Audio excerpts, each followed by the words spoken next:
បាទសូមគោរពបងប្អូនទាំងអស់គ្នាអរគុណដល់បងដែលជា organizer នៅទីនេះខ្ញុំបាទឈ្មោះជាសរឿនជា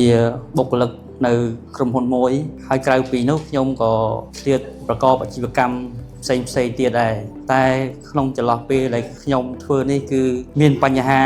នៅក្នុងអាជីវកម្មដែរដោយចេះតែធ្វើមិនដឹងថាគោលដៅនៅកន្លែងណាទៅមុខទៅដែរតែទៅដូចជាមិនទៅដូចជាមិនទៅដូច្នេះហើយខ្ញុំឆ្លៀតពេលដើម្បី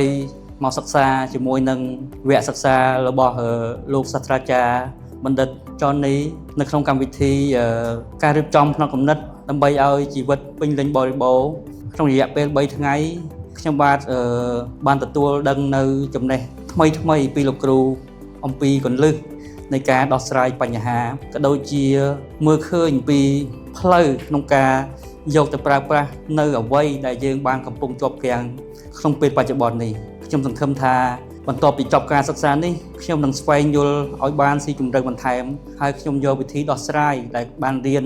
ពីលោកគ្រូនឹងទៅដោះស្រាយវាឲ្យបានល្អទោះជាក្នុងពេលនេះខ្ញុំមិនទាន់បានល្អមែនតែខ្ញុំសង្ឃឹមថាបន្ទាប់ពីការរៀនហើយនេះខ្ញុំនឹងដោះស្រាយបញ្ហានេះបានដោយជោគជ័យនៅក្នុងពេលនេះខ្ញុំមានការរីករាយដែលបានចូលរួមក្នុងកម្មវិធីសិក្សានេះ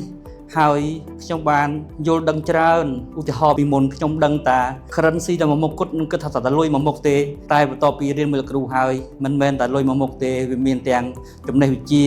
វាមានទាំងពេលវេលាដែលយើងអាចយកទៅដោះដូរជាមួយនឹងរឿងទាំងអស់នោះដើម្បីឲ្យវាបានជោគជ័យនៅទីបញ្ចប់នេះខ្ញុំសូមអរគុណដល់លោកសាស្ត្រាចារ្យបណ្ឌិតចននី